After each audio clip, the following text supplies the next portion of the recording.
പുസ്തകങ്ങളോടുള്ള ഇഷ്ടം പ്രവാസിക്ക് പണ്ടേ ഉള്ളതാണ്. ഓരോ പുസ്തകോത്സവവും അവർ ആഘോഷപൂർവ്വം കൊണ്ടാടുന്നു. ഒമാനിൽ നിന്ന് ഗംഭീരമായൊരു പുസ്തകോത്സവത്തിൻ്റെ കഥ പറയുന്നു അലി കൂട്ടായി. മലയാളം, ഹിന്ദി, ഇംഗ്ലീഷ്, അറബി തുടങ്ങി 12-ലധികം ഭാഷകളിലായി 1,00,000-ലധികം പുസ്തകങ്ങൾ. മസ്കത്തിൽ അക്ഷരങ്ങളുടെ വസന്തം തീർക്കുകയായിരുന്നു ഇന്ത്യൻ സോഷ്യൽ ക്ലബ്ബും ഇന്ത്യൻ എംബസിയും അൽബാജ് ബുക്സും സംയുക്തമായി സംഘടിപ്പിച്ച ബുക്ക് ഫെസ്റ്റ്. ദാർസൈത്തിലെ ഇന്ത്യൻ സ്കൂൾ ഹാളിൽ നടന്ന മേള 4 ദിവസമാണ് നീണ്ടുനിന്നത്. മസ്കത്തിലെ അക്ഷരപ്രേമികൾ മേള ഏറ്റെടുത്തു. സുൽത്താനിലെ ഇന്ത്യൻ സ്കൂളിലെ കുട്ടികളും മേള കാണാനെത്തി. ഇത് മുന്നിൽ കണ്ടു തന്നെയാണ് അവർക്കാവശ്യമായ പുസ്തകങ്ങൾ സംഘാടകർ ഒരുക്കിയത്. മേളയുടെ ഉദ്ഘാടന ചടങ്ങിൽ സദസ്സിലുള്ളവരെ ഞെട്ടിച്ച് ഒമാനിലെ ഇന്ത്യൻ സ്ഥാനപതി ഗാനം ആലപിച്ചത് കൗതുക കാഴ്ചയായി.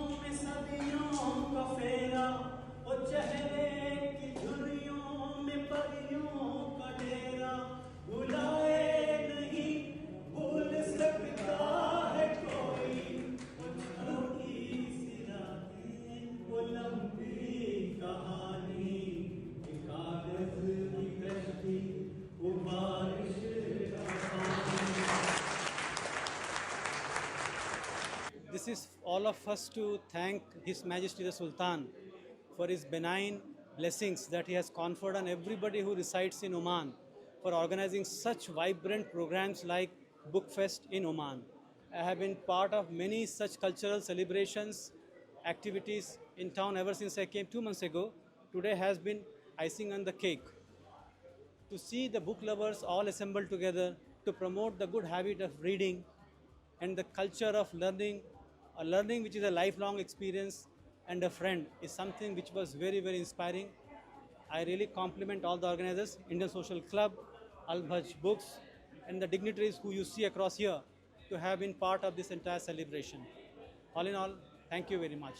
And not to forget 70 years. So this is happening in the 70 years, the 4th edition of course, but nevertheless, it has been aligned as a part of the 70 years of India-Oman very dynamic, formal diplomatic collaboration on top of 5,000 years of engagement with each other is something which has been very well celebrated as part of the festival today.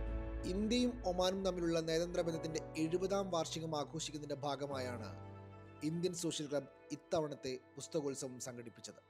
Community at large എല്ലാവർക്കും beneficial ആയിട്ടുള്ള എന്ത് കാര്യം വരുമ്പോഴും Indian social club അതിൻ്റെ lead എടുക്കും. ഞങ്ങളതിൽ participate ചെയ്യും, ഞങ്ങളത് coordinate ചെയ്യും. അത് ഇന്ത്യൻ സോഷ്യൽ ക്ലബ്ബ് തുടങ്ങിയ കാലം മുതൽ നമ്മൾ ചെയ്യുന്നൊരു കാര്യമാണ്. അങ്ങനെ കുറച്ച് വർഷങ്ങൾക്ക് മുമ്പേ നമ്മുടെ ബുക്സുമായിട്ടുള്ള നമ്മളൊരു കൊലാബറേഷനെ പറ്റി ആലോചിച്ചപ്പോഴാണ് ഷൗക്കത്ത് അലി നമ്മൾ അപ്രോച്ച് ചെയ്യുന്നത്. നമുക്കിങ്ങനെ ബുക്ക് ഫെസ്റ്റ് ചെയ്യാം എന്നുള്ളൊരു പ്ലാൻ എന്ന് പറഞ്ഞത്. അപ്പോൾ ഞങ്ങൾക്ക് എല്ലാവർക്കും അത് ഇഷ്ടപ്പെട്ടു. അങ്ങനെ ഞങ്ങൾ തുടങ്ങി. ഇത് 4ാമത്തെ വർഷമാണ് ചെയ്യുന്നത്.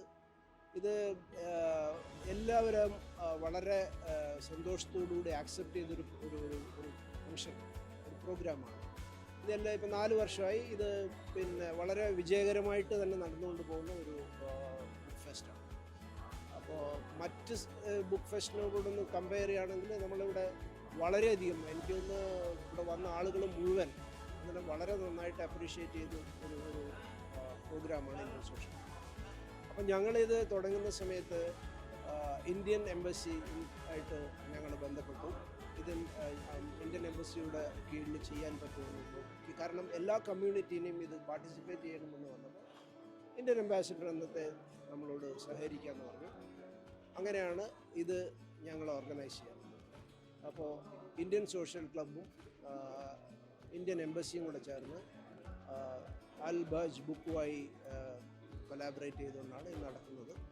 ഇപ്പോൾ ഈ വർഷത്തേത് വളരെ ഇപ്പോൾ വന്നിരിക്കുന്ന എല്ലാ ഡിഗ്നേറ്റേഴ്സിനും വളരെയധികം അവരിതിനെ അപ്രീഷിയേറ്റ് ചെയ്തിട്ടാണ് പോയത്. Ambassador was really impressed with this book fest. അപ്പോൾ പുള്ളി ഒരുപാട് വാതോരാതെ ഇതിനെപ്പറ്റി സംസാരിക്കുന്നുണ്ടായിരുന്നു. അപ്പോൾ അത് തന്നെ നമുക്ക് ഇതിൻ്റെ ഒരു നല്ല വശം, വരുന്നവരെല്ലാം ഇത് ഇഷ്ടപ്പെടുന്നു, ഇത് എല്ലാവരും ഇതിനെപ്പറ്റി നമ്മളെ അഭിനന്ദിക്കുന്നു. ഒമാനിലെ മുൻനിര പുസ്തക വിതരണ സ്ഥാപനമായ അൽബാജ് ബുക്സാണ് പ്രദർശനമൊരുക്കിയത്. ഒമാനെക്കുറിച്ച് ഇന്ത്യക്കാരും ഇന്ത്യയെപ്പറ്റി ഒമാനികളും എഴുതിയ പുസ്തകങ്ങൾ മേളയിൽ ഒരുക്കിയിരുന്നു. ഏതാണ്ട് 4ാമത്തെ എഡീഷനാണ് ഇപ്പോൾ ഈ book fest. Indian social club വളരെ ഇനീഷ്യേറ്റ് എടുത്ത് വായനയെ പ്രോത്സാഹിപ്പിക്കുന്ന ഭാഗമായിട്ടാണ് ഇത് അവർ നടത്തി വരാറുള്ളത്. നമ്മളെ സംബന്ധിച്ചിടത്തോളം ഒരു എംബസിയും സോഷ്യൽ ക്ലബ്ബും കൂടി നടത്തുന്ന ഒരു ബുക്ക് ഫെസ്റ്റ് ആയതുകൊണ്ട് തന്നെ ഇന്ത്യയിലെ ഒട്ടുമിക്ക ഭാഷകളും ഏതാണ്ട് 13-ലധികം ഭാഷകളിലുള്ള പുസ്തകങ്ങൾ നമ്മൾ ഇവിടെ കൊണ്ടുവരാറുണ്ട്. ഇതിലേക്കായിട്ട് നമ്മൾ ലോകത്തിൻ്റെ വിവിധ രാജ്യങ്ങളിൽ നിന്ന് ബുക്സ് എത്തിച്ചിട്ടുണ്ട്. എല്ലാ വിവിധ കാറ്റഗറിയിലുള്ള ബുക്കുകൾ, fiction, non fiction, activities, story, academic, അങ്ങനെ വിവിധ കാറ്റഗറിയിലുള്ള ബുക്സുകൾ നമ്മൾ ഇവിടെ എത്തിച്ചിട്ടുണ്ട്. മേളയുടെ ഭാഗമായി സ്കൂൾ വിദ്യാർത്ഥികൾക്കായി കയ്യെഴുത്ത് മത്സരം, പ്രസംഗ മത്സരം, കളറിംഗ് തുടങ്ങിയ വിവിധ മത്സരങ്ങൾ സംഘടിപ്പിച്ചിരുന്നു. സീബ് സ്കൂൾ 2ാം ക്ലാസ് വിദ്യാർത്ഥി അമൻ അഹമ്മദ് നടത്തിയ ചെറു പ്രസംഗം കാണികൾക്ക് പ്രചോദനമായി. Meet hero.